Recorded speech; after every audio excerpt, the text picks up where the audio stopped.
This is Taylor series example 2.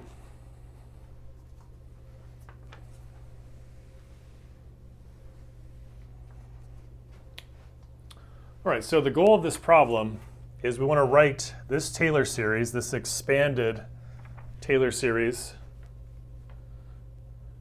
using the sigma notation.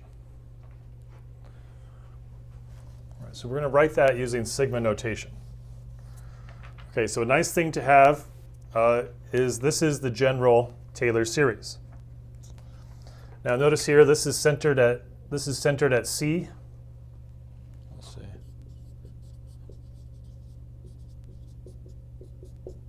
Centered at x equals c. And remember, this is our formula for an. All right, so the first thing to kind of notice with this guy here is it seems really likely that it's centered at 0, right? Because we don't have any of these things like x minus 2 or x minus 2 to the fourth. We don't have anything like that, right? So I'm pretty sure this is centered at 0. So let's say c equals 0 for now. Let's see if that works. Okay, all right, so we're pretty sure it's centered at 0. And now remember that our formula for an is this thing right here, Fn of c over n factorial.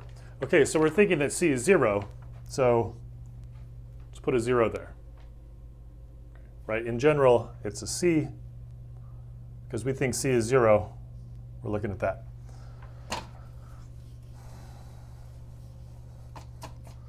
Okay, so now the thing to think about is, okay, let's see, this thing has an n factorial in the base. Do we have factorials here? Let's think about this. Okay, 2, how can we write that as a factorial? That's just 2 factorial because that's 2 times 1. 6 is 3 factorial. That's 3 times 2 times 1. 24 is 4 factorial. Is that right? Let's see. 4 times 3 times 2 times 1. That's 12. 12 times 2 is 24. Okay. So that's correct. All right. This is over 1. Right. So that's 1 factorial. Now this again is over 1. How can we do this in a way that starts at n and gets progressively bigger? Right, so we can do this with a 0 factorial there. Remember, 0 factorial is defined to be 1. All right. Now let's deal with the powers. Is there a way to write the powers as they're successively growing by going through n equals, see there's 0 here, this is telling me this is the n equals 0 part. This is n equals 1. That's this whole thing is the n equals 1 part. There's my n equals 2 there. N equals 3 is this term. The n equals 4 term here. Okay, so is there any way that I can write each of these powers, this one being 0, as in terms of n equals 0, n equals 1, n equals 2. And we see that 0 we can write as 2 times 0. 2 we can write as 2 times 1.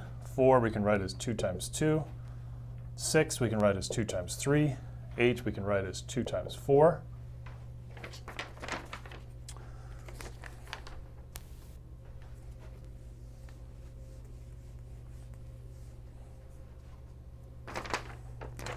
So I'm pretty sure that I can write this sum,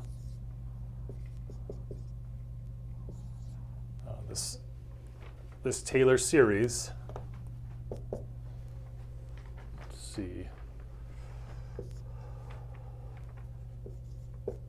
n factorial x to the 2n. Right, and then you may just want to check your work.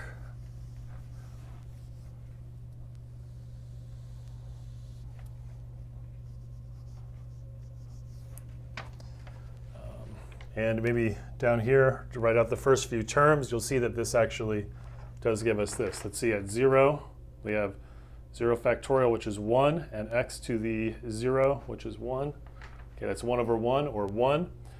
Then at 1, we have 1 factorial, which is 1 in the base, x to the 2 times 1.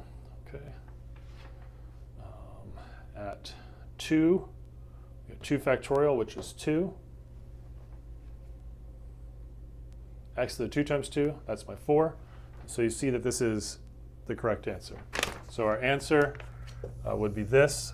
WebAssign would have you, probably your WebAssign answer would be something like this. X to the 2 times n over n factorial.